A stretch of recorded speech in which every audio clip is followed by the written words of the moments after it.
We're live. Hi, everyone. Hey, Now hi. I have to sit still now because I was rocking back and forth. Hi, everyone. I Hi. love those glasses. I'm looking at them on my monitor. My They're nice. glasses? Yeah, yours. Who else, I They're guess? new. Yeah. Yeah, thank you. For I love them too. When I wear them, people will comment on them. Like at Target today, yeah, someone was like, "Oh my gosh, I love your glasses." But my partner's family always says that that it looks like Elton John. a little bit. I think he had like the full round ones. They remind me of somebody, but not Elton John. Somebody, trying to think who maybe from the 60s that had fun glasses on all the time. Maybe it was Yeah. Elton John or Liberace, maybe. I don't know. So how have you been? I've been good. Yeah. Yeah, everything's been really good. It's Yeah. been like quiet and life has been very simple and easy. So I'm always like, Nice. okay, what's gonna go wrong? But trying to No, not think that anymore, this get that is out of the my new head. normal. Yeah. Quiet and easy and simple. Yes. Yeah. How have you been? I'm good. Yeah, I'm really good. Just getting in the groove of everything. Like life is it is like mainstreaming and normal. Everybody's doing their thing. We're starting to see people out and about without Yeah. masks on a little bit. Like even in the stores. Saw yesterday, I was at the grocery store, people just walking through the store with no mask. But I guess I don't know. I think they're confusing people more by, releasing different guidelines, different sets of guidelines. If Yeah. everyone's just confused now. So I don't know. I don't even know what the rules are supposed to be. I So don't know either. I haven't been keeping up with it, but I just know I am not fully vaccinated yet, not until yeah. June 1st. Yeah. So I've got my mask on and I'm like, I'm not trying to worry about everyone else Yeah. because oh my Yeah. goodness, I You know there's can't like do that. And then people are I don't know how they would even be able to in a store. Like what are they gonna ask everyone to see their vaccination I card? know, I don't right? know how you would do that. So and then some people can't get vaccinated because of health situations Mhm. or I don't know. So yeah, I guess that's a really good way to look at it. Just worry about you. Yeah. Don't worry about me That's right what I try here to and do. stay in my own lane. So yeah. Hi everyone. Hi Hi Kelly. I know everyone. people are saying hi. Hi Krista and Terry. Hi, hi, hi. Hi. We're waiting for our mystery author to get into the room. I'm trying to think. I feel like oh, I know something exciting. This week on Wednesday, I'm going with my sister and I'm going to be on the other side of the table. We're Uh-huh. going to listen to author, an author talk presentation. And I cannot remember the name off of the top of my head, of course, but it's the author who wrote Devil Wears Prada. Uh-huh. So I'm so excited to do that. It That should be sounds like fun. so much fun. Yeah, and because she just wrote another book, something about sisters, and of course my sister's taking me, so it's gonna be fun. And we need, Yeah.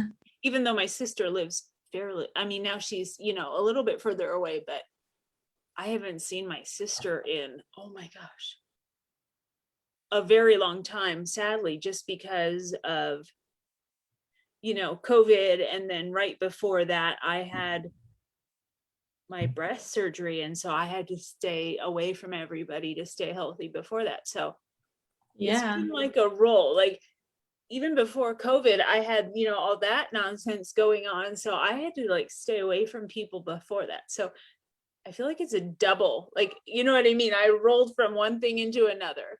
Yeah. So I don't know, but I'm always at work, I know that. Yeah. I'm always here. I know I see these people all the time. Yeah. So, how are you? Did you adjust to your new desk? Your other desk? Yes. Did you get So it's organized? slightly different in the background. I Yes. put my screen up to cover it because I am like straight and direct view of the cat box and I Oh, can't nice. stand it. Yeah. So I put a screen up so that it looks pretty. Hmm. I don't mind looking at it if I didn't have to smell it, honestly. Oh I my don't gosh. know how that odor comes out of those little tiny bodies. I know. I feel like I'm just cleaning every day. I'm cleaning the office. And neither of mine bury their shit. They just One hit of and mine run. doesn't. They're too fancy for that at my house. Well, I'm still waiting. I'm making sure that I sent the email properly. Maybe they change their mind and they don't want to talk to me at all. Then it will just be us. I know. Wouldn't that be terrible if someone said, I don't really, she's talking about cat shit. I don't think that's a great idea. So, and I've had a very busy, since we talked last, we got all that fun news about being in the summer book box. Uh-huh. So that's exciting for everyone to finally be able to share that and see everyone's reaction. And we were having some fun. Then last week and the weekend before, trying to tease out some hints about what it's going to be about, but still not telling. I'm so excited. I know. I can't outright say what it is about, but I was allowed to give some hints. And what else? Still kind of chasing my tail with the Audible stuff, with the audio. Mm-hmm. That's been this week's challenge. So it'll all come together, but it's just getting everything lined up. So it's been a little more difficult than I expected it was going to be. I don't think they do audio for those compilations. No, I never had audio done for one before. I think it's too much, it's just too much work there's so many stories and so many different, feels. It's hard to get a narrator to do one thing like that. So those are usually not put on audio. I'm hoping that I can use that story from that summer box as a lead-in, because they're not real long. They're just short. 10,000 words, maybe somewhere around there, 10 or 12,000 words. Use that as a lead-in to a full book. Yeah. Because not everyone's going to see the book box. They only put out a certain number of them. When they're gone, they're gone. And so I got mine. I'm so excited. Well, I signed up to get mine. Finally. I've been thinking about it for so long and I finally did it. If there's any left, my light went out early this time. So if there's any left, they'll sell them in the store. In the Love Bookstore. But I don't know. Maybe they'll go before then. Brenda says, hi, it's me, Mom. Hi, Mom. Hey, Mom, I texted you about Mother's Day and you didn't answer me. And then I was going to call you this week and I keep getting so bogged down at work. But I'm going to call you. Ooh, how's tomorrow, Mom? Are you going to be around? I have to get on live Facebook event to talk to my mom. Hi, Mom. Did she answer? Did she say tomorrow's good? Let me see. Nope, not yet. Not yet. See, even my mom doesn't want to talk to me. Kelly wants to know what you're working on, Victoria. I am working on book 6. I'm working on book 6 in Shark's Edge. No, 7. Sorry, 7, because Blaze is 6. I'm working on book 7. So I have gotten to move into the next hero. And is Kelly trying to trick me into finding out who that is? Because I'm like, hey, nice work there. Not gonna say who it is. But yeah. And so that's exciting. It's always fun when we get to move into the next one, Yeah. Yeah. So Shell says, oh, give a hint. give a hint. It's one of the people you've met before in the other books. That's as vague as it can be. I wonder what people would you like to see in, I'll ask you guys a question. Who would you like to see have books?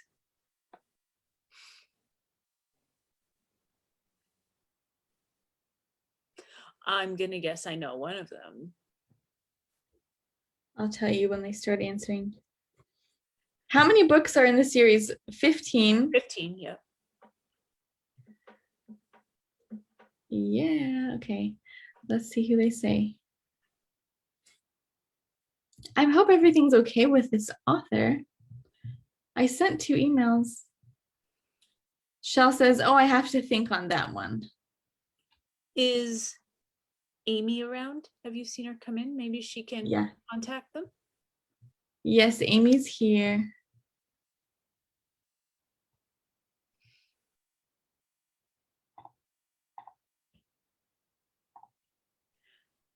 It's so weird that it's quiet. I know. And is it weird too that it's light out? See the sunlight still coming in my window. Yeah, it's 9:12 here. Yeah, it's only 6:12 here. It's past my bedtime. 9:12, I'm done. I am done. No, I've actually been staying up pretty late now, so. This week has been hard. I've been getting up at between 3 and 3:30, but I haven't been going to bed until like 11. So 11 or 12. So I'm not getting a whole lot of sleep. Back to that nonsense again. But I don't know. I don't mind. I like those quiet hours. I always say that. I love those quiet hours in the morning when the whole house is quiet and sit with my tea. Although this morning I had my tea and I had to put it back on my nightstand because I knew I was falling back to sleep and I didn't want to spill it on myself like I've done so many times. I spill it in my laptop or in my bed. That's bad. Oh no. Bad way to wake up to being burned by a cup of tea. It's usually pretty cooled off by then, so it's not, but mostly just it dumping into my lap is bad. But Kelly said definitely Sebastian's sister. Pia. And Terry wants to know, did you have a wonderful Mother's Day? We didn't talk about Mother's Day. I had a very nice Mother's Day. My son's girlfriend lives with us also. That's Faith. You see her on Instagram, More Faith Please. That's her her handle. So she lives with us also. And so Faith and Kaden took me and Faith's mom to a restaurant in Oceanside. So that was nice. And I hadn't been to that place before. They always go to a little Italian restaurant they like there. So they treated us to that. And I went to a thrift store. Megan. Which is not your thing. It is not my thing, but I went because they like it. The kids like it and they wanted to show me this place. Oh no, and you know what? Kaden bought the day before a Polaroid camera with the film that comes out. You know what I mean? That you take the picture and the picture comes out of like the Instamatic. I think that's what they're called. And so he wanted to see if they had the flash bulbs. You need a flash bulb for these things, and the flash bulb blows up. It's like a old school camera. So he was looking to see if they had the flash bulbs at this thrift shop. So I went there, but they had some new items there.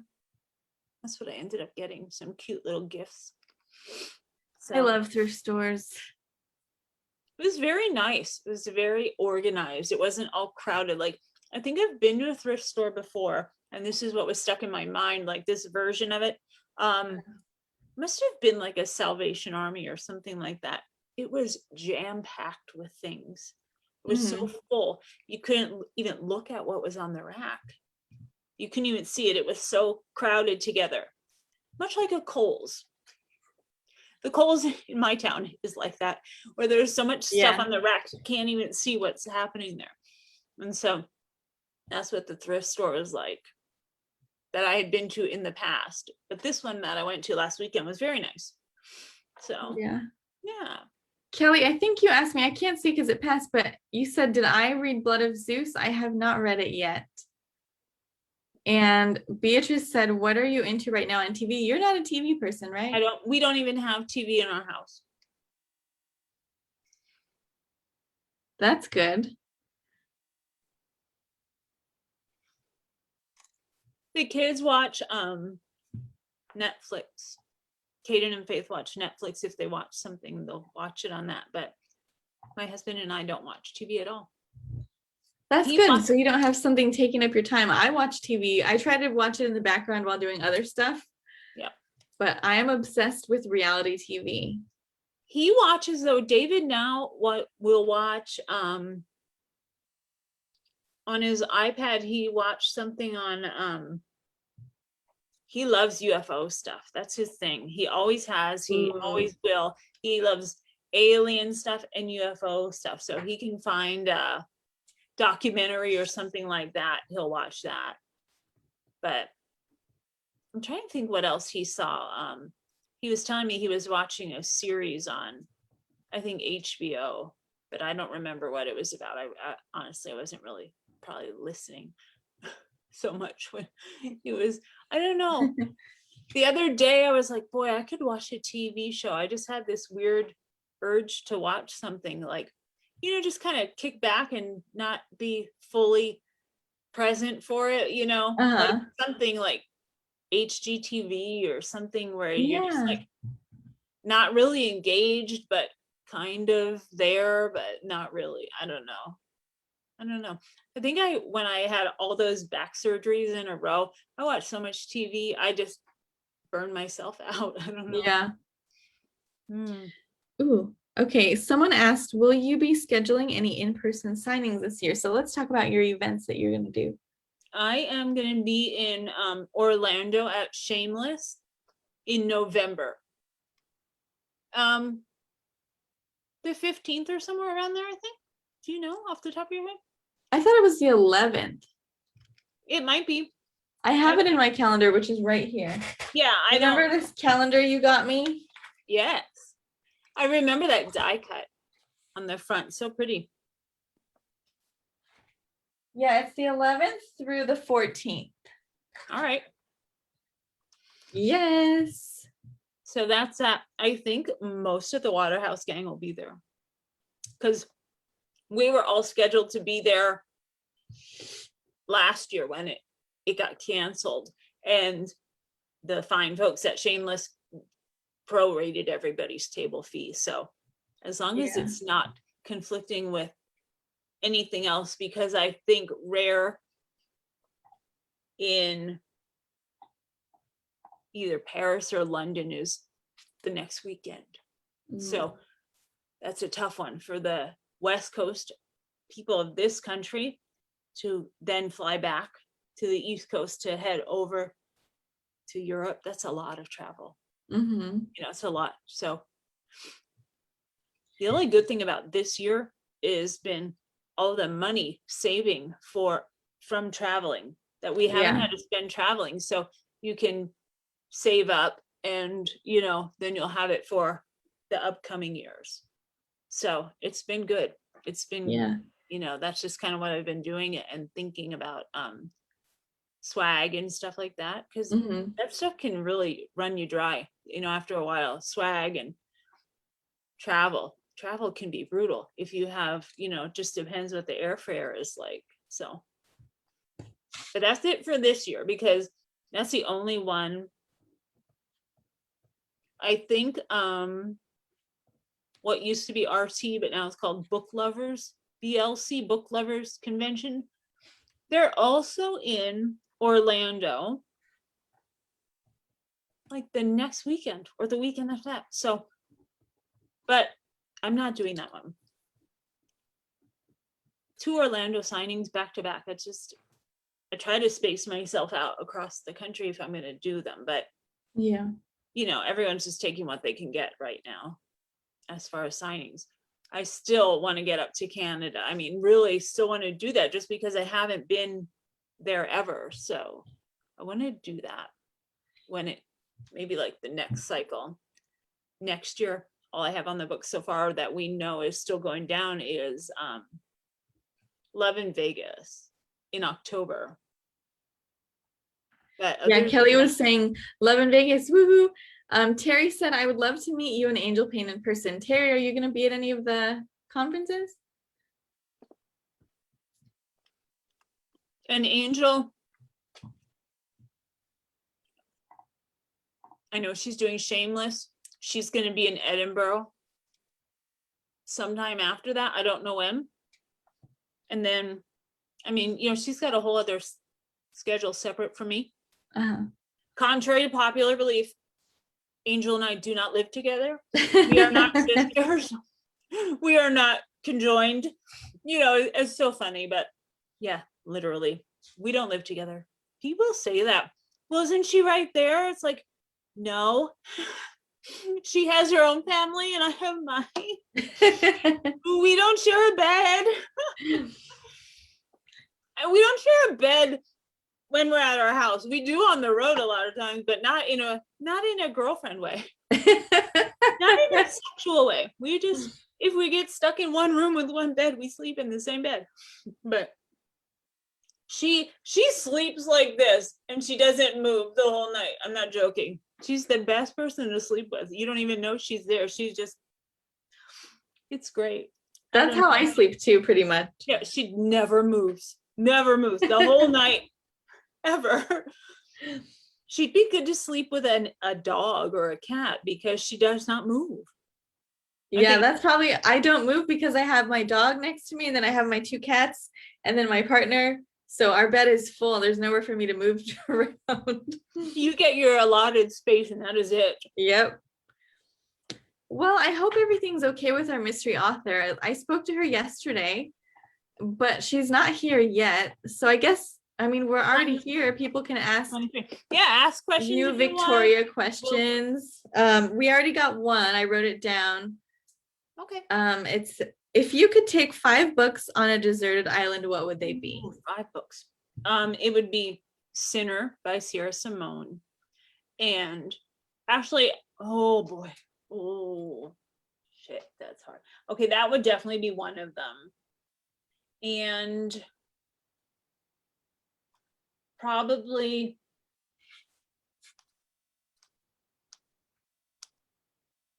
No Broken Bond. I'm sorry. I know it's one of my own books, but I love that story so much. I love it so much. And oh my God, I don't know. What are my favorites that I always go back to? This is hard. I'm going to think about it. I don't want dead silence, so I'll think about it and then I'll answer them as they come to me.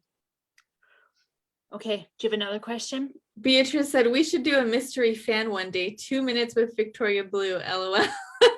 Well, remember we did that a long time ago, and Kelly Wolford, that's how she and I got to kind of first know each other a little better because she helped me co-host. It was so much fun.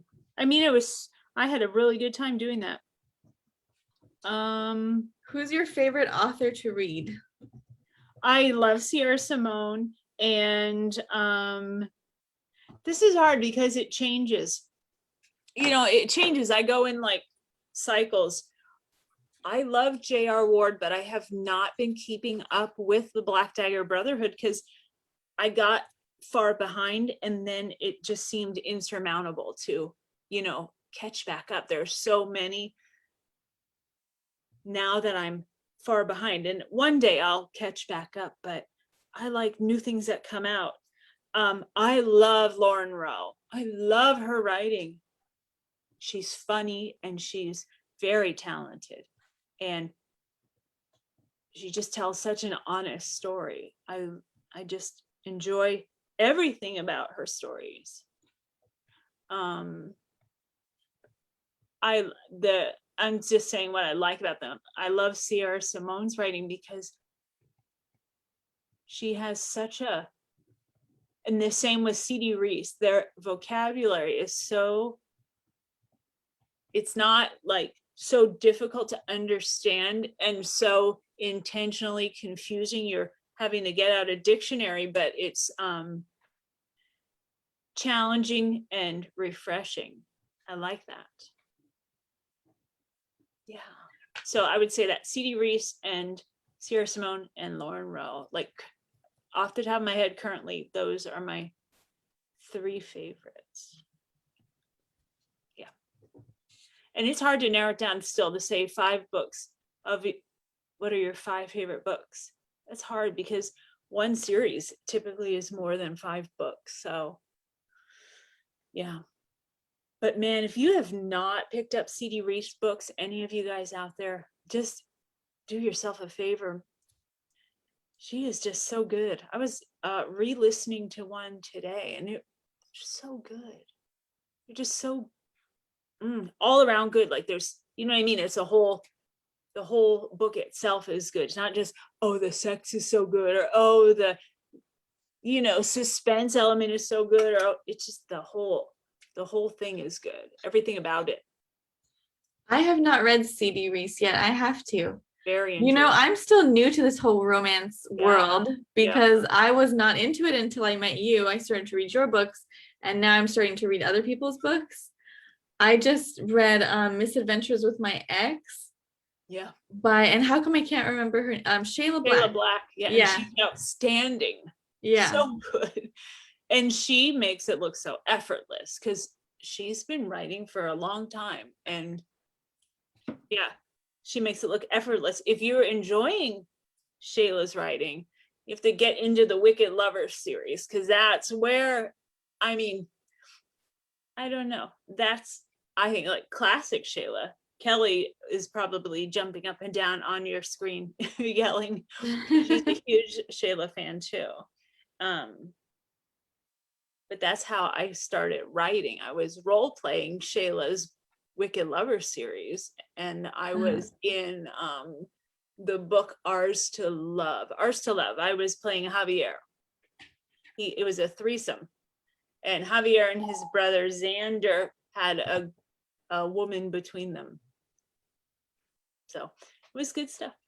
We had a good time. That was a great and strange time in my life, just getting into the world of writing and, you know, reading so heavily and living. I lived so much on the computer. It was weird. Screen time. Oh my God, the screen time. Someone asked a question about if you wrote paranormal and I missed it because it scrolled by so fast. So if they want to ask that again, Shell says, Victoria, you should read Melly Rain. She does political MC, Secret Service, stateless. So good. Interesting. Melly Rain. I've not heard of that. Is it Melly or Melly? Melly, yeah. Oh. And it's romance still with that subgenre? And did you say MC, like motorcycle gang stuff? These comments are flying by. Yeah. I mean, what a combo. It's MC, which is normally motorcycle club. That's what it is, motorcycle club. And then political, although those motorcycle clubs usually are politically charged because they're real topical. But oh, have you guys ever read the Hades Hangman series from Tilly Cole? Starts with It Ain't Me, Babe. That's an outstanding series of books. So good. I think I'm trying to remember who I just saw was the narrator of the audio, and I thought, oh, that's going to be good in his voice, but I can't remember who it was. That's good. All right, there's some more questions for you. Go. What is one scene from a book that completely left you with your mouth open?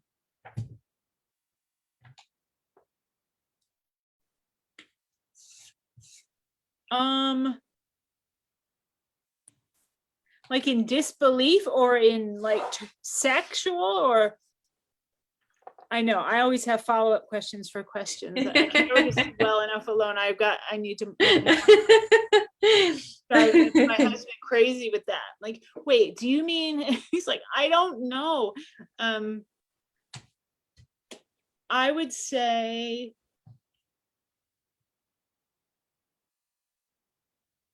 I don't know. That's a hard question. I know, because I don't know which direction to go in. She said general. In with your mouth open in general, I guess. I'll tell you, I was listening to I was just re-listening to one of the Crown books from Crown Rules, it is, from C.D. Reese, and I was in the grocery store yesterday. And I was listening to the audio, in my little AirPods, and there's some dirtiness in that book, and I stopped in the middle of the aisle because I was just like, oh wow, and I was just standing there like, ooh boy, oh boy, oh boy, and I wasn't saying anything, but I was just listening to it. You just stopped in the middle of the aisle and people are walking past me, and I'm just like, oh shit, because oh man, the stuff he says to her it's just dirty stuff, and ooh, good times. But in the middle of the grocery store, and I was just like, I should probably not be listening to this right now. But I didn't turn it off. I still listened to it the whole time, because he's telling her she's a dirty whore and all that stuff. And it just depends on what, lights your candle. And okay, our author is here. So I'm going to read her intro, and we'll see if anyone can guess really quick, because I know we're running late. But tonight's author is the New York Times bestselling author of Dangerous Romance. Her books have sold over 1 million copies. Oh, shit. She makes her home in Texas with her loving family, sweet dogs, and evil cat. Dun, dun, dun. I'm going to let her in. I'm so curious. I love an evil cat. Skye Warren, I saw her name. Hi. How are you? Hi.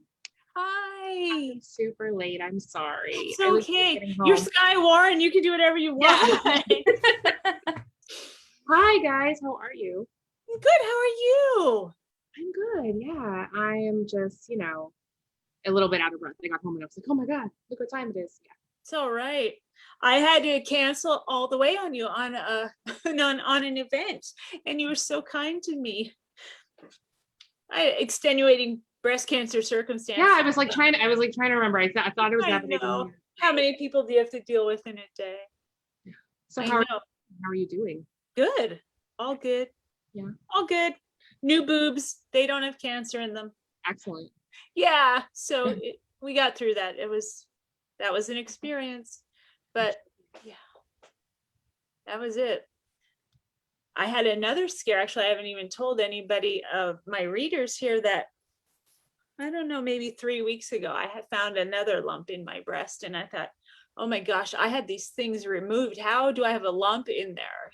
But there's still breast tissue between my skin and the implants, and darn it if there wasn't a lump there again. And scared me so much. I thought, I can't do this again. Are you kidding? And it's only been, I don't know, like October was a year. So it's been like 18 months. So, I mean, from, when I found that first lump until now, but it was nothing. I had an ultrasound and all of that, and it was nothing. That's good. Me just getting worked up really fast, but that's it. Once you have implants put in, all you have is your self-exam and ultrasound. That's it, because no more mammogram when you have implants. So I don't know if you have implants done with your breast still there, if you can have a mammogram. I don't know. So what do you have going on? You are a busy lady. You've got your Dangerous Romance book box, which is outstanding, by the way, because I have seen that, because Amy is one of my assistants, and she gets her stuff sent to my house, and then I package it all and then send it off to Australia, because we've found that it's more economical postage wise to do that. But that is great stuff in that box, and it smells so good. Smells so good.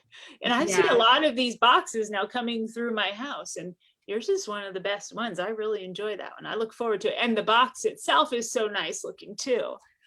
Thank you. Yeah, what goes into that? Are you doing all that yourself, or is that you have a team doing that? So I have an assistant. Yeah. And she's great at packing. Yeah. So I'm really lucky to have her. And so, yeah, my office thankfully is large, although not quite large enough for all of the things that need to actually be stored here. So we have, we're doing 500 boxes we just sent out spring, and then now we have summer coming up. So we're starting to collect everything, and right at the crux where we have everything has arrived, but before it's shipped out, it's just a maze to walk through my office. I bet. So yeah, but it's a lot of fun. I like it. It's a great way to, for readers to have something from authors that they love that's not only ebooks. If they want to have something to hold, we have like signed books, but we also have merchandise like mugs and bags and fun things like that. And then you might have seen the last season we had jigsaw puzzles, so that was fun. Yes. We have something coming up. I thought they might have arrived, but we have a Rubik's Cube for summer, where there's like book covers on all the sides, so we can mess it up, and then you have to get it back in the right spot. My gosh. Where do you just scour around looking for the merch, or do you have one vendor you stick with, or do you have somebody? I scour for sure. Yeah. I just kind of get an idea in my head. Like jigsaw puzzles was really hard to source. Like they are just really expensive. Yes. Even if you're buying wholesale, like even if I bought 500, and it was still so expensive. And so I had to look and look and look, and I found a great place, and they turned out great. So, but it was hard. But I just had it in my head that I really wanted puzzles, because we were like in quarantine, and I like puzzles anyway before quarantine. And then especially when we're in it, it was like, we need stuff to do at home. So it's a great idea. Yeah.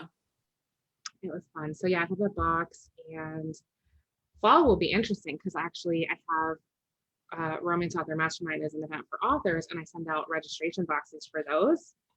So we'll have our fall. I'm not sure exactly how the times will line up. They'll have to be separate, otherwise we'll just collapse. But I don't know. I always think about getting another space, like either an office space or a warehouse space or something like that. But that also is complex for different reasons. Right. Then you have to worry about it being close enough to your house where it's convenient, and and like someone would have to be there to sign for things, and I don't know. So it just seems like we just make it work here. We may have taken over like my office plus a guest room. Yeah. It's all right. It keeps the guests away. You don't really want them coming over anyway. So, it's good. So, and are you still finding time to write? You've got, so it seems like a lot of extra projects going on, because you also do a hard part. So it is hard to write, but it's always hard to write, Yes. Writing is just always hard, and it's been a little bit harder lately. I did had a couple things going on this past month that made it so I actually pushed my release back, and including one of the things. So it was a few personal things, some professional things, and then the fact that I got halfway through the book and then realized it was all wrong, so I trashed it, which is very painful. I don't do that very often, but it's very painful. And it's the worst. Yeah, it's the worst. So, I was just like resisting doing it too. There was time going on where I'm like just not making progress on it. And I'm just thinking, how can I fix it? And I spent time fixing it, and I was like, no, this is not fixable. Just got to start over. So, but it's so much better now. So, and wouldn't you rather do it? You make that choice than get torn apart in either reviews or your sales aren't where you wanted them to be. So be in control of that choice, and on your terms. You make the call on your terms, and then it's done. Yeah. So it's hard no matter how it happens, though. Yeah. pulling words out is so much worse than putting them in, I think. Oh my gosh. Oh, gives me Okay, we got some questions for Skye. Oh, okay, cool. of course. She's Hi, a- Skye, by the way. Hello. I love your glasses. Yeah. Nice to meet you after You too. emailing you so much. Yeah. Okay, first, everyone's curious about your chair. Oh. So does it have writing on it? It totally has writing on it, and this is my office chair. And my husband keeps, I think my dog. And there's a dog. Cutie pie. This is her normal spot. So as soon as I sit down, she jumps in behind me. And yeah, this is like my writing chair. This is what like in front of my main desk and everything. It's not just like a temporary spot. And my husband's always getting on my case for like ergonomics. You know, he's like, you need like an office chair, and you need like a regular, you know, a nice desk. And I just have, I mean, it is a desk, but it's mostly just like a flat table and this chair, and I'm comfortable here. I have a like, but this is my day office, so I'm stuck here all day. No, I do have a regular chair at home office too, but I've got big back issues, so I can't. That chair would kill me. I would be. Yeah, that's how he feels about it. Yeah. But I don't know. I just really like it. Your I also feet have a touch lot the of like, ground. That's the biggest thing. As long as your feet are on the ground, your back is pretty good to go. yeah, I'm super short, so I actually have a little stool. That's where Yeah, my that's good. feet go. Yeah, that's important because then your spine at least is in the right spot. Go ahead. Okay. Sorry, Megan. It's okay. Skye, where should I start if I haven't read anything by you? Beatrice would like to know. If you have not read me, in particular, if you don't really know what I write like dark and sexy books. And a great place to start, where a lot of readers find me, is The Pawn, which is a virgin auction revenge romance. So that is free on all the retailers. So it's a good place to see if you gel with my writing and see if you want to get hooked on the story. So that's The Pawn. And then my last book, my newest book, is Private Property. And that is like a nanny billionaire romance. And it's also a Jane Eyre retelling. You don't have to have read Jane Eyre, but if you do happen to love Jane Eyre, then it's pretty fun. What was before that chronologically, though, before The Pawn? I'm trying to remember where I started reading you. It was not that. It wasn't that. Before The Pawn was the Stripped series. And then and then Chicago Underground series. Is that the first thing, the Chicago Underground? Did that come before the Stripped? They kind of came at the same time. They were like overlapping. And then I had some stuff before then, but I wrote a lot darker before then. So I don't necessarily refer people back there unless they are. Yeah, I cannot remember. Yeah. Plus I changed my covers a lot, so that makes it harder if you actually read something back when it came out. Yeah. I cannot even remember. I feel like I've been doing this forever and I haven't been. So it's just funny how time seems so long ago, and it was like 2012. So Yeah. No, I was just thinking, because I first published at the very end of 2011. So that means that this year, when we get to the end, will be my 10-year anniversary of being right. So I probably met you right when you came onto the scene too. It's like right around the same time I did. Yeah. I'm trying to think what RT I met you at. Dallas, maybe. Might have been Dallas. Yeah, it might have been Dallas. That ballroom was so dark. Everything in that hotel was dark. It all seemed like it was underground, and it wasn't. But it rained that whole RT. It poured. Because I'm from California, and the rain it just blew my mind how hard it was raining. I don't know if I've ever seen rain like that. That's funny. I've heard a few people say that about Houston, where I'm in, and they'll come here and they'll be like, I've never seen rain like this. It rains pretty hard. So someone asked, Skye, how long have you been writing? So since 2011, or was it before that? I started writing around the time my son was born, which was 2009. Okay. So not that much sooner. I wasn't one of those who's been like, oh, I'm writing since I was a teenager or something like that. Like a lot of people, I always loved books. I was always considered myself a reader and a bookish person.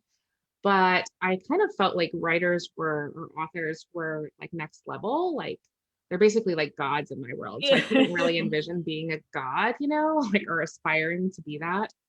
Plus I had like an interest in like math and science. So I ended up going into computer science, and I did software before I started writing.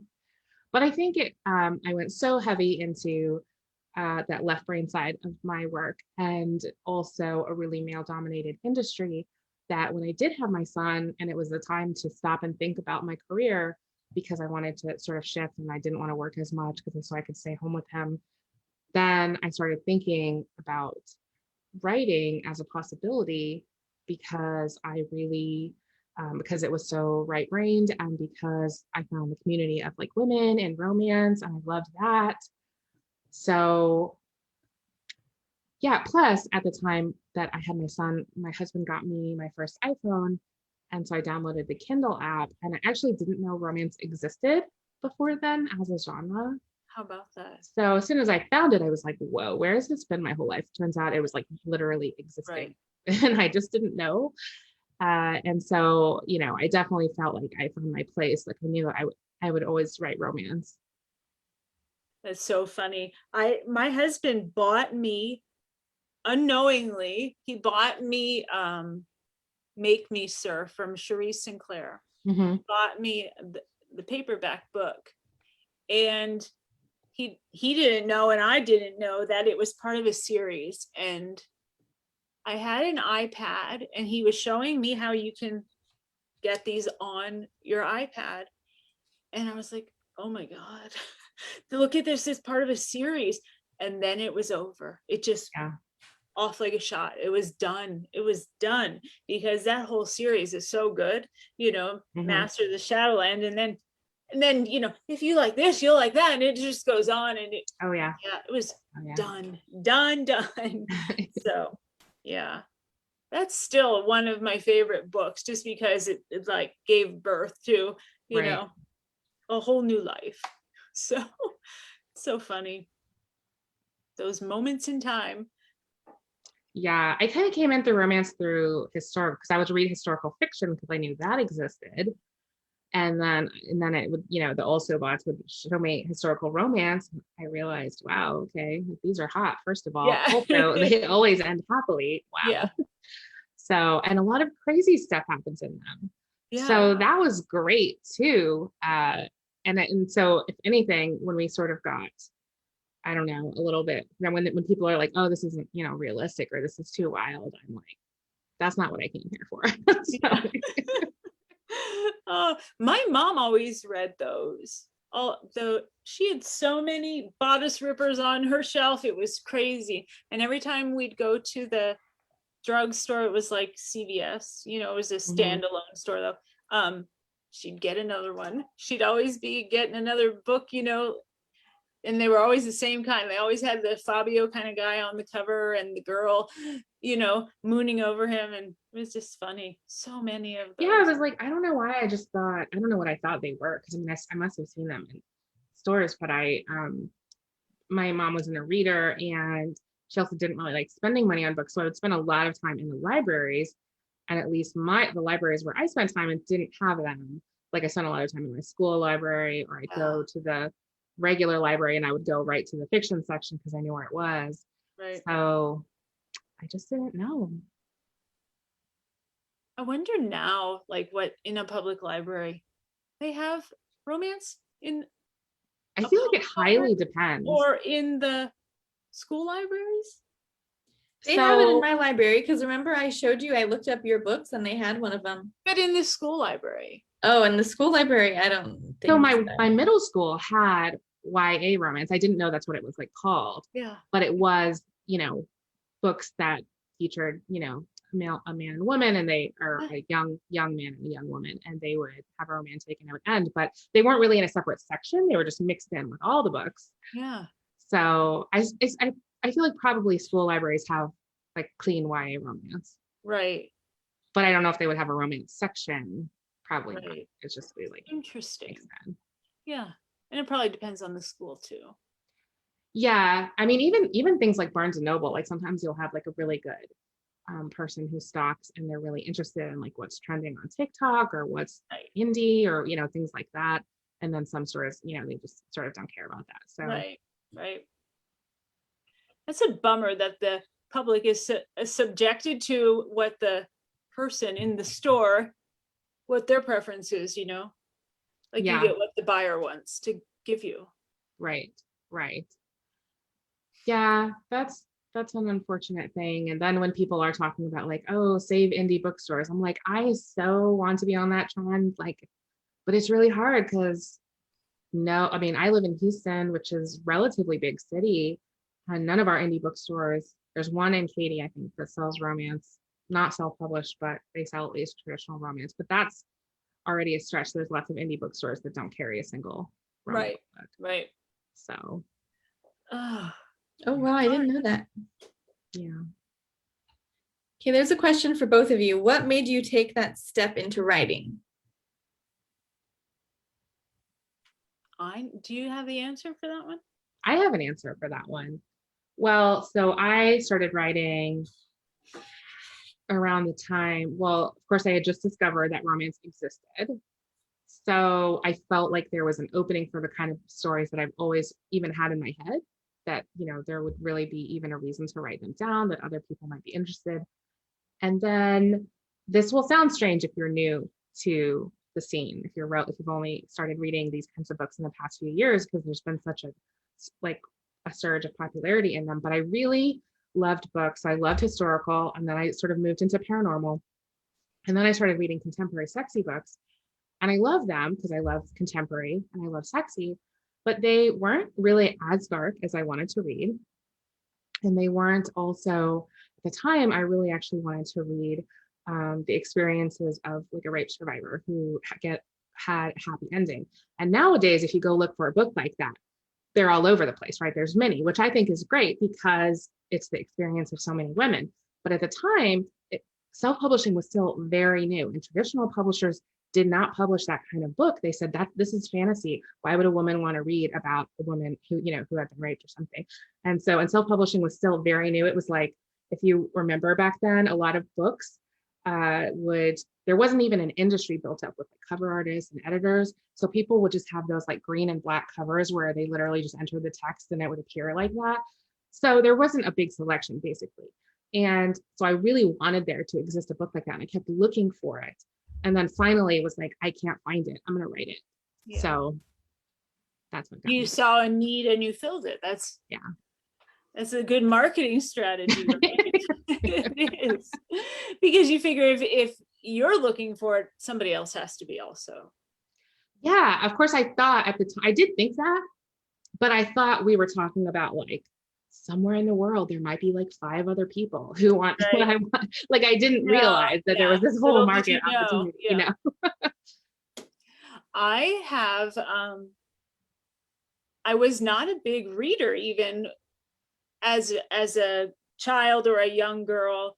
I read some Danielle Steele when I was in the military just to pass the time, on long mid-watches and stuff. And then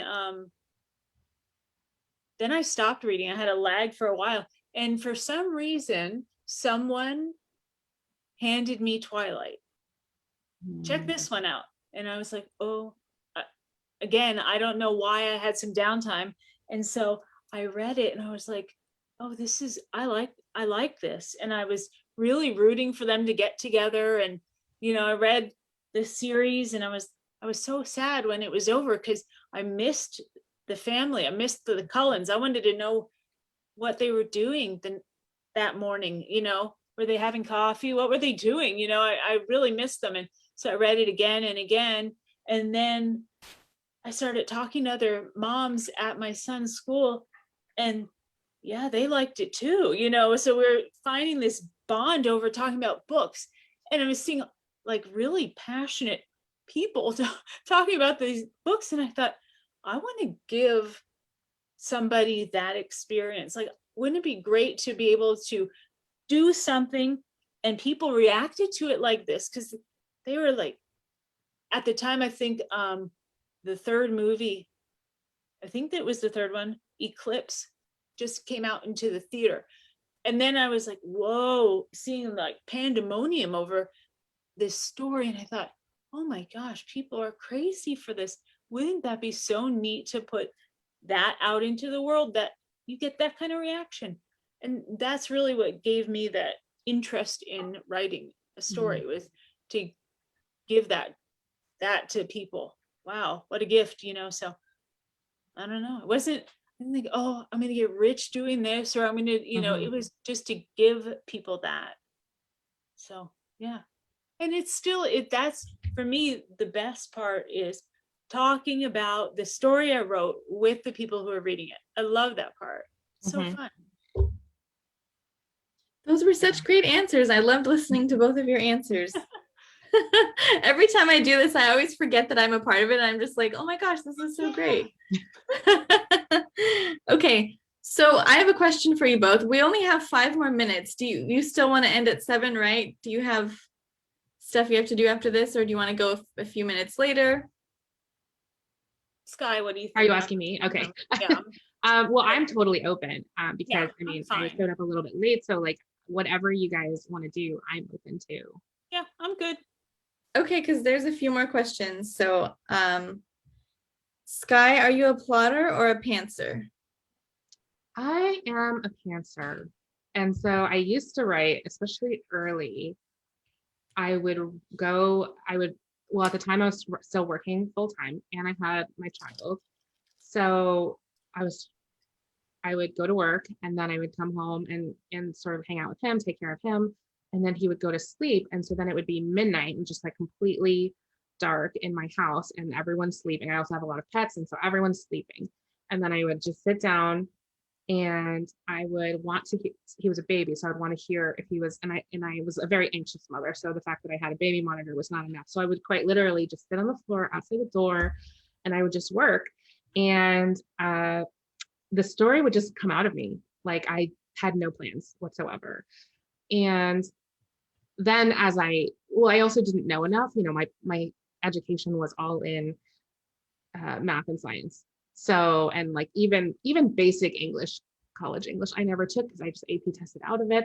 So I was missing a lot. And so then as I started to learn more about story, I was like, okay, I just started consuming a lot of information.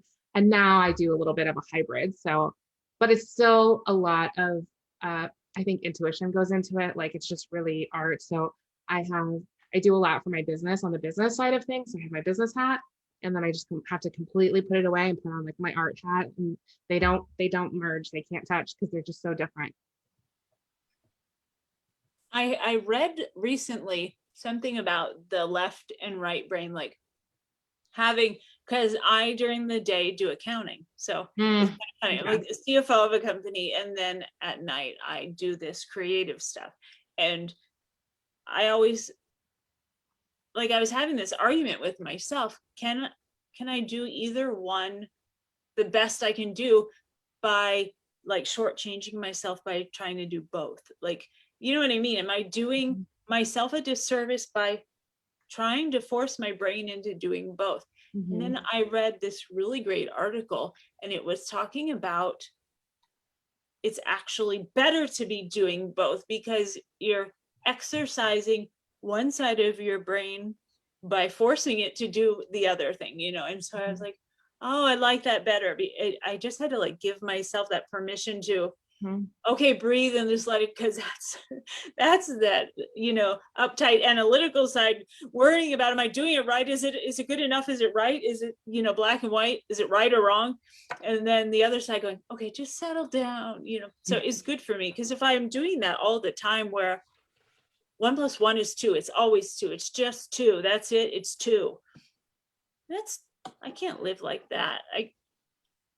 I want to, I pretty much mostly want to, but for the sanity of myself and everyone around me, then it's good to just keep myself in check by allowing that creative side to stretch its wings too.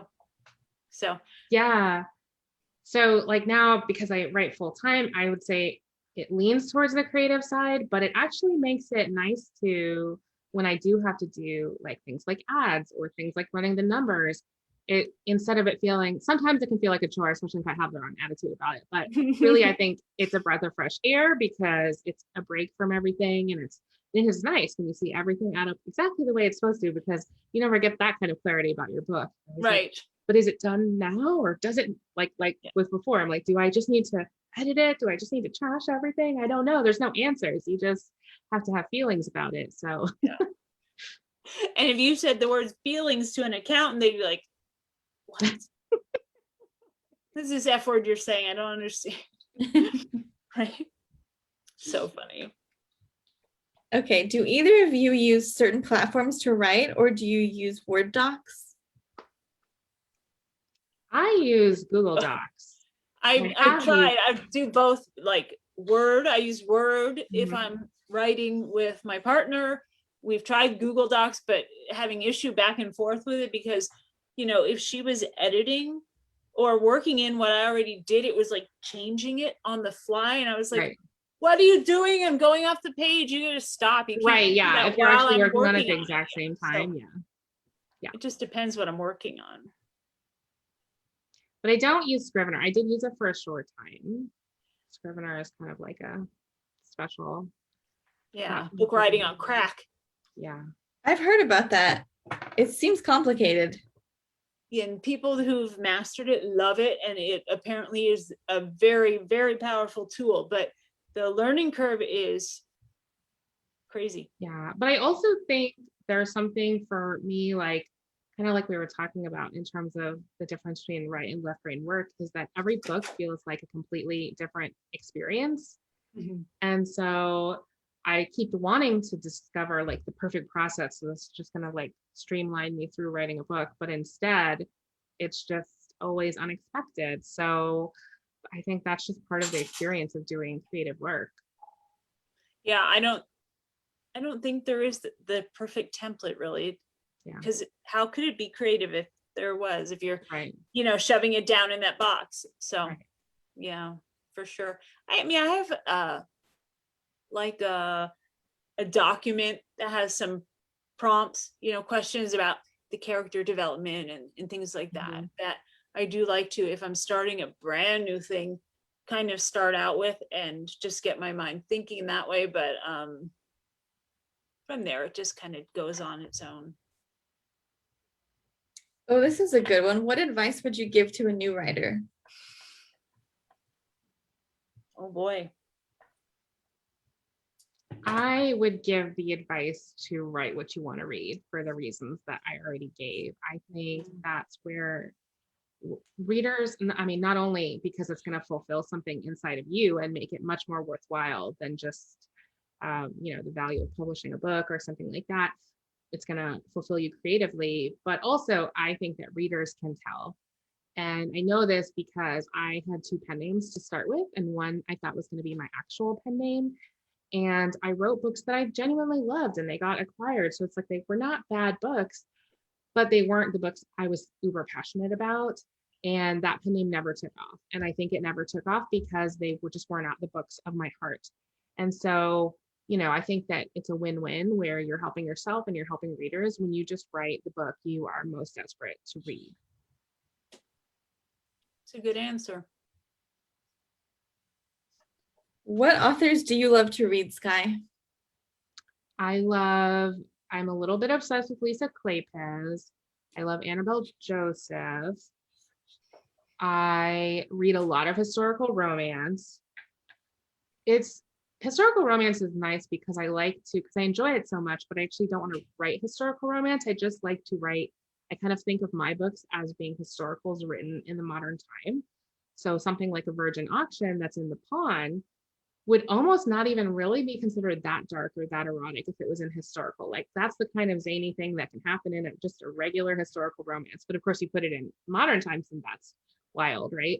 And Right. then even like Private Property, where he's this brooding billionaire who's like the guardian to this child, and she comes on as like the nanny slash governess, and it's, you know, it's a windswept isle and all of those. So all of my books to me are like historical romance. And then the last thing I like to read is I like to read a lot of romantic suspense, just because for me it's very escapism to get that like police procedural where you have a problem and then a crime gets solved. But also sometimes, because my mind works like that, I will like hit upon like a villain that I want to be the hero. Like he obviously has to be tweaked, but I think like what would his story be? And so I sometimes go down that path with my books. Do you like redeeming villains in your own books? Is that Well, I think from the outset, he's sort of, yes, actually. So my very first books, you know, and no one go read this. This is just, I mean, it's like, first of all, it's first book stuff. And then second of all, like it's super dark. But anyway, so I had this villain of these books called Keep Me Safe and Trust in Me. And my husband had read Trust in Me. Mostly he can't read my books because he actually doesn't like any book where like bad things happen to the heroine, which is what I like to write for various reasons. And so he was reading it then because he was like, this is what a supportive husband must do. So even though it's like making me really tense, I have to read this. So he read it, so he knew who this character was. And then I said, oh my God, I'm gonna write this guy, like the villain. I'm gonna write a book for him. So I tell him all the time, like, oh, okay, I'm planning to write a book for him. And then like, oh, I'm writing a book for him. And then the book is over and I'm publishing the book and people are talking about it. So he knew all along from like months and months that this was happening. And then he just looked at me one day and he goes, wait, like he lives at the end? Like, I was like, yes, it's his book. yeah. And he was like, yeah, but he's such a bad guy. I felt like it was his book and he's got to like just die at the end or go to jail or something. Right. Like, no, he gets a happy ending, okay? Yeah. So funny. Yeah, what did you think I was saying? Yeah, no, I think it's really interesting to redeem villains, and we all like every single person has a different comfort level with like this is how bad a villain can get before he can't be redeemed anymore. Right. But I think, you know, and so there are books that like I couldn't comfortably read because they go too far for me personally. For I could write something that would go too far for someone else. Right. But I am interested in that line, just from an artistic point of view. That's interesting. It's like I get left with these little kernels sometimes like that. Like now that's going to be in my head. Where is that line? Like, where's that line? And this is the stuff like my husband and I will talk about. Yeah. Where is that line for you? You know, where is it? And my son is 20, so we'll have the conversation with him too. And, you know, like stuff, if we have a long car ride or whatever, we'll just talk about stuff like that. You know, where's the line for you? You know, or do you think we always have this one. Do you think people are inherently good or bad and then they have to work to be the opposite?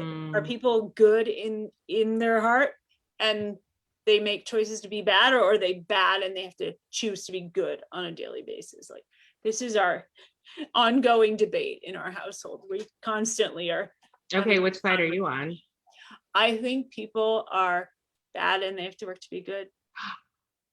I'm the opposite, Victoria. Because I think that we are just one step past animals. Like it's just, we're humans, but we're not that different from animals. And have you ever read this book? Oh, sorry. No, go ahead. That's it. There's this book called Sapiens. Have you read it?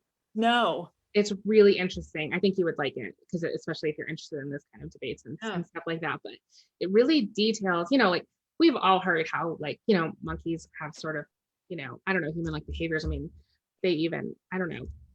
And so, but it really talks about some things that open my eyes to why people are the way they are. And even during this like turmoil of things being very hard, like socially and things like that, it's still been hard, but it was helpful to kind of know those things because there are actual leaders and the leaders campaign, like political leaders of a monkey tribe campaign. And they even do things like reach out and pat a baby's head the way that, you know, human politicians do. And what they've discovered is that based on the breed of the monkey, there are only certain caps of numbers of groups that they can reach before they split. Oh yeah. Because that many of monkeys can't get along, basically. Right. And it actually boils down to like 55 of this kind. If you get up to 56, they've got to split. They cannot. And so they've, through studying them, they can figure this out. And so when I look at people and when I'm so frustrated that like we can't get along and all of that, I think of kind of what you said. But see, I don't necessarily look at it, oh, it's because we're bad.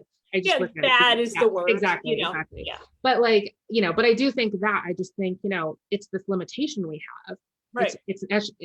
For me, it's actually kind of saying it's not because we're bad. That's not why we're disagreeing or why we can't get along. It's because we haven't evolved to have this capacity yet. Right.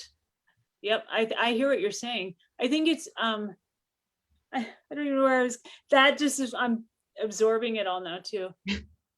I don't know. I love these kind of conversations. It just keeps your brain going. I don't know. I like it. It's good. I'd rather think like that. What else you got, Megan? If you weren't an author, what profession would you choose? Philosopher, obviously. No, I'm kidding. I always say I would have been a doctor. I really wanted to be a doctor when I was a kid. That was all the way I growing didn't know up. how badly I wanted to be a doctor until I had my daughter. That was probably made it a little more clear that I should have been a doctor, but you get to a certain age and it's just too late for that stuff, the amount of schooling you need on the forefront. So yeah. Being a doctor would be cool. I think if I had to stop writing now, I think I would go and I think I'd be a publisher. So I don't know if that really answers the question because it's a little bit connected still, obviously. But I do think about it sometimes because like I said, I'm not like a highly religious person, but to me, writing a book always feels like an act of faith, because when I'm writing the first sentences on a blank page, I just genuinely think, how can I get to the end? I can't. Like, this is too much of an ask. And the fact that I've done it before doesn't convince me. Yeah. So how do you get from here to there? How does that? Yeah. So there are just real times, like sort of regularly, that I'm like, what if I can't write a book ever again? And what would that look like? And I'm like, okay, well, realistically, I've got to feed my family, so I have to do something. And I love books, and I have authors that I love, and so I think it would be in book publishing. That just, I don't know. I'm trying to think what is involved in publishing. Like, I don't think about a lot of the component parts to this world outside of writing. So like Megan knows, I really don't like the marketing side of this. I really don't. That's why the girls do that stuff for me, because I don't like it. I don't. See, I actually like it. I know, which is weird, but I like it. I just struggle with time and switching. It's very time consuming. Yes. Well, and marketing is so outward facing to me, even though I actually say marketing is storytelling and it's creative and all this stuff, but it's very outward facing. It's very, what do the people want and how do they want it? And writing is very internal. So putting those up against each other, like I can't write and market in the same day. Right. I sometimes can't even do them in the same week. So yeah, it's tricky doing both. Yeah, talk about wearing different hats. I mean, that's totally different hat, different mask, different everything. That's like wearing your pajamas out in the rain. You're on different, you're on a whole different schedule. Writing and marketing, that's so hard. This is, Angel and I talk about this all the time. On release day, you're good for nothing, because you're marketing all day long. Yeah. So don't think you're going to make another deadline on that day, because all you're doing that day is a release day. You're just having a release today. That's it. That's all you have today is just a release. Not just, but that's all you get today, because it's a whole different mindset. It's hard. That's a hard one. I don't think I'd like marketing in any way, shape, or form. I think I could do it. I think I could be a full-time publisher / running my subscription box and all of that stuff. And I think from a professional level, I would find it fulfilling, like just like I did find computer science fulfilling too. But like creatively, like the artistic side of me just has to write my own books. So so here I go, keep trying to write more books, but like one of these I days. would like the subscription box thing. I would like that. Finding, sourcing the products to go in it, organizing, the actual mailer, putting the stuff in the boxes, getting it all out the door. I would like that part, that stuff, but yeah, not drumming up new business, new box subscribers. I wouldn't like that. Like they came to you though, I'm guessing, just because at this point you've had. Yeah, exactly. Like we haven't had to push it really hard. I mean, we started off just with a lot of influencers, but we kind of knew to do that, right? Because from, being an author, it's kind of similar. So yeah, but I could grow it more, and I kind of haven't, just because it's been easy to do other stuff. And well, and how big do you want to get it? It's going to become unmanageable. Right, exactly. Well, literally, like I've been thinking about like what the number is. So like we're doing 500 a season in my office, and I'm kind of thinking, if we did, I know like we couldn't do over 1,000. There's still a lot of room between that, but I mean, 1,000 would just be, I mean, you could literally not walk. So yeah, that's doubling the capacity. Do you have that physical space and time? And yeah, so that's a lot. Yeah. Okay, this one's for Beatrice. What are both of your astrological signs? What are you, Skye? So I'm a Taurus, and I am a typical Taurus. So I'm very stubborn. I'm very connected to the earth. And also Tauruses are kind of known for being a little bit into sort of like either physical things and a little bit into like wealth and just prosperity and things like that. And I need like a lot of money to be comfortable. Yeah. Get it. That's how you get it. I'm an Aquarius, and I'm pretty much the same Aquarius through and through. So what is an Aquarius? Aquarius is like not eccentric, but expresses yourself, you're individual all the time. Don't go with the flow, do your own thing. And yeah. Do you know what your Enneagram is? My what? Enneagram? No. Like if you don't know what is that? It's a different way of kind of looking at personality, somewhere between. Are those the letters you're and there's this? No, that's Myers-Briggs. And this Enneagram is like, there's a test you can take. And anyway, the part of why I thought of it is because I am a 5/4, and a 5 is like an intellectual, and 4 is like an artistic person. And so 5/4 is sometimes called like a philosopher. And so I just thought that was interesting because you said the word philosopher. Yeah. So I'll have to see. I'll take the test. I could see you being a 4. That's like a very artistic, creative side. Interesting. Megan reads tarot cards. I'll just throw that one in. She read mine one time. Well, I got to pick it, and then she told me what it meant. It was fun.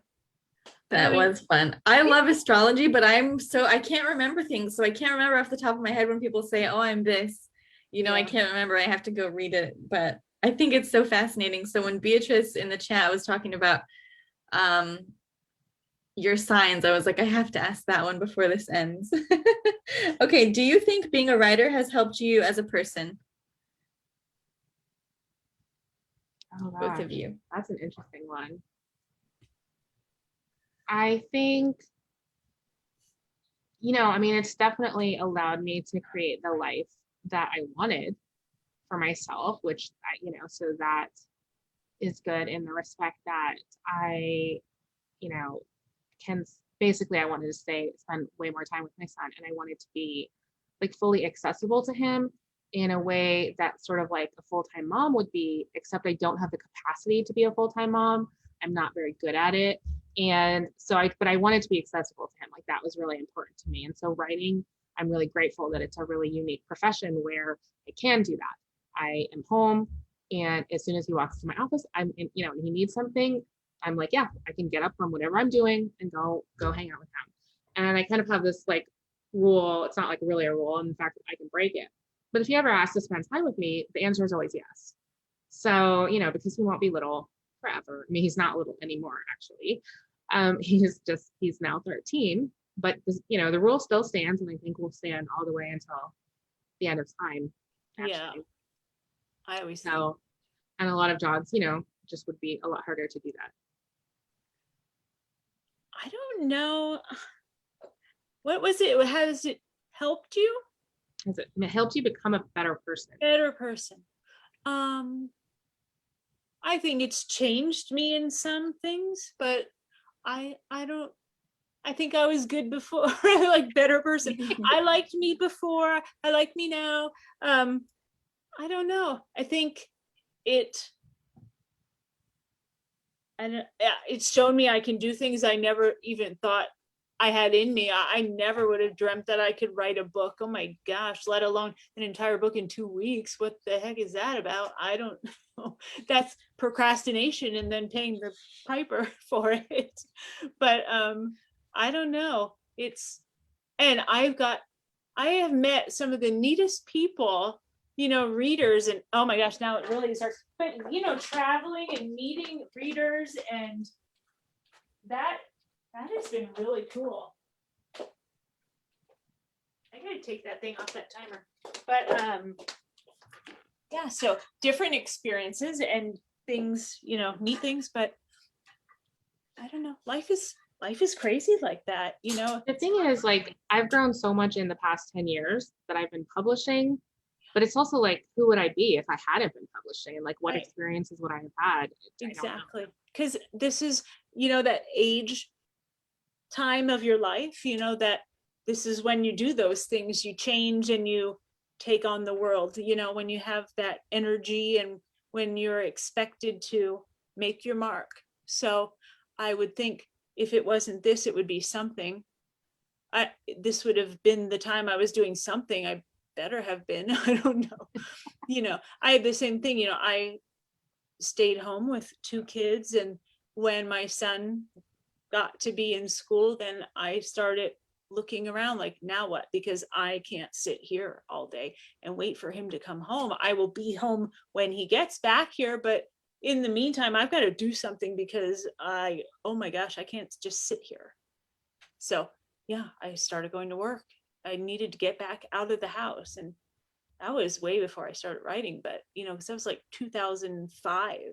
So like 7 years before I started writing, I went back to work just to be doing something and talk to adults. So yeah. So something would have happened one way or another, whether it was with writing or not. Something was going to change somewhere. That's how life, I've always been like that. Like, I just take it on. You know what I mean? I'm going to go get a job, and I'm not going to be happy there. I'm going to be the manager or the owner or whatever. It's going to be all or nothing, but. So you've got some achiever in you. I'm going to guess 3 or 4 for your Enneagram. Just so you know, now you have to take the test. I'm going to have to take it and tell you what it was. Yeah. I think I'm a 2. Isn't that like the caregiver kind of one? I think so, yeah. Yeah, that's what I get. And I always see, now that I've taken the test and I know what I am, I'll see things pop up like on Instagram that's like type 2, whatever. And I'm like, how do they know? It's like, they know what you're researching and they show you. Exactly. So that's how I learn about it, because stuff will pop up about being a 2. Yeah. All right, let's do one more question and then we'll do our giveaways, because it's already almost 7:30. Okay, I like this question. If you could be a villain or a hero in a book, what would you be?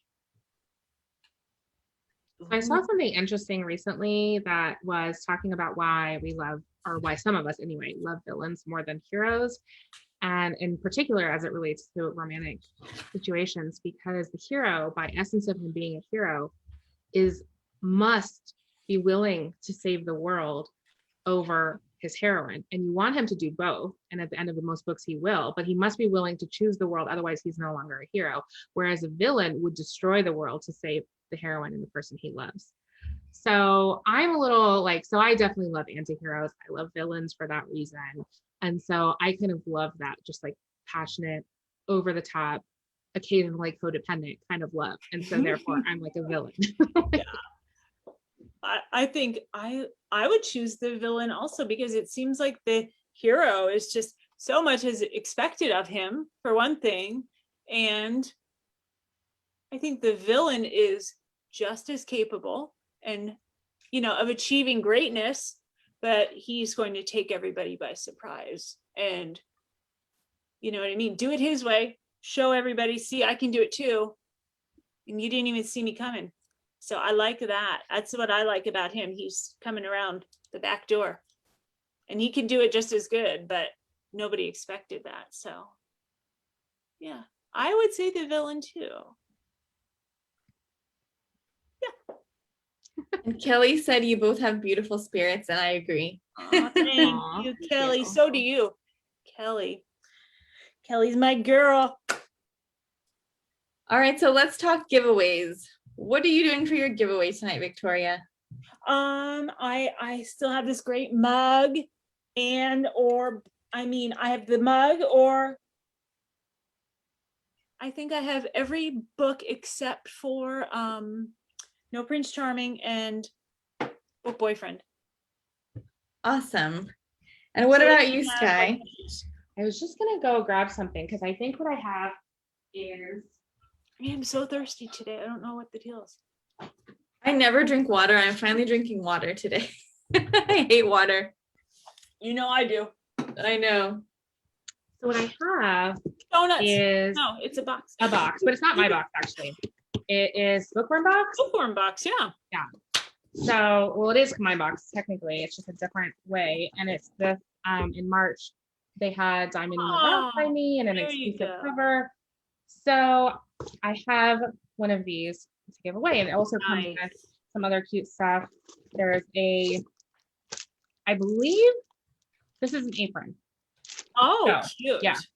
So there's a couple of other cute things in here, and that is my giveaway. Nice. A bookworm Awesome. box. That's a nice giveaway. Okay, well, as per usual, Amy helped me choose. We both chose the winners already, so I will All right. say it now. Are you ready? Ready. Okay. For Skye's giveaway, the winner is Tony. And for Nice. Victoria Blue, Kimberly. Nice. So Congratulations. Amy or I will email you, message you after this and get your information, and then we'll give it to Skye and we'll give it to you. All right. This has been so much fun. Thank you so much, Skye. Thank you, Skye, Thank for you. coming. Thank you for having me extra because I was. I have a character in a book named Skye. Skye Delaney. Is she always late? Is she always late? Yeah. She's awesome. She's a little firecracker. That one. Her name's Skye Blue. Skye Blue Delaney. I just thought I'd tell you that. That's it. Why did you pick your pen name? My husband and son chose it for me. They each picked one picked Victoria and one picked Blue. So I left it up to them. That's what they did to me. No, I like it. I don't mind it at all. I do have very, very blue eyes, but that I don't think had anything to do with it.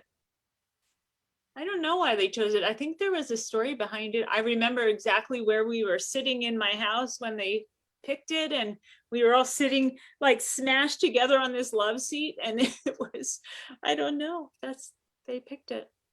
I mean, my son was 10 at the time, so you could have been Victoria Rainbow. You could. I know it could have been anything. At that age, a boy at that age, I'm lucky it wasn't like fart. I know. Something equally ridiculous, but yeah, that guy. Those are my two guys. I love them. I'm a sucker. I'm one of these moms. I thought, when he was younger and I would see parents that had their kids, in their house, and they need to make him move out. And now mine's 20. I'm like, please don't ever leave. Please don't ever go. That's how I was before I had kids. I was like, I'm gonna be a tough mom. Like, this is how it is, and they're gonna like whatever. And then as soon as I had him, like just as soon as he came out of my body, I'm like, nope, actually, we're gonna do it completely different. Yes. So what I meant to say was you can have whatever you want. Yeah. Whatever. Let me get it for you. I know it's awful, but I can't even defend it. I am always saying that. And now that his girlfriend lives with us too, and I'm like, now if one goes, they're both gonna leave. Please don't go. And we all work together too, so it's great. I mean, I Oh, see wow. them all the time. Wow. That's what, someone said, but you'll still see them at work. I'm like, it's not enough. I want them to stay all the time. I don't know. We're lucky because we all get along. I think if we didn't get along, it would be really bad, but Yeah. it's nice because we all get along. That's what I say. The three of them are probably like, get her away from us. God, she's crazy. No way. No way. Yeah, we have a good time. That's it. All right. Well, thank you guys for having me. I Thanks really for coming. it. I'm going to email you with my score. Yes. Okay. All right, we'll see everyone next month for next month's author chat. Yes. Bye, guys. Good times. All right. Thank you so much, Skye. I hope you have a good rest of your night. Bye, You everybody. too. Bye. Bye.